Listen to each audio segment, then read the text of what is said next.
திடீரென தயாரிப்பு பக்கம் வந்ததற்கு காரணம் இதுதான். சிம்பு உடைத்த ரகசியம் என்னன்னு பார்க்கலாம் வாங்க. தமிழ் சினிமாவில் தனது சிறு வயதிலிருந்தே நடித்து கொண்டிருப்பவர் சிம்பு.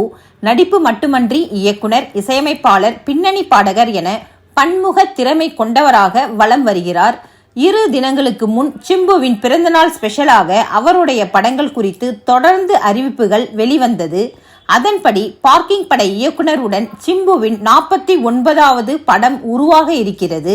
அதைத் தொடர்ந்து தனது 50வது படத்தை சிம்புவே சொந்தமாக தயாரிக்க இருக்கிறார்.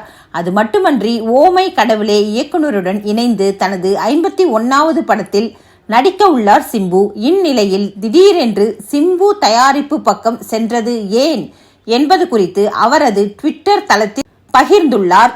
அதில் இந்த படத்திற்காக தேசிங்கு பெரியசாமி நீண்ட காலமாக என்னுடன் பயணித்து வருகிறார். தற்போது OTT மார்க்கெட்டில் டல் அடிப்பதால் மற்ற தயாரிப்பாளர்களுக்கு எந்த கஷ்டமும் கொடுக்காமல் நானே இந்த படத்தை தயாரிக்கலாம் என முடிவெடுத்தேன்.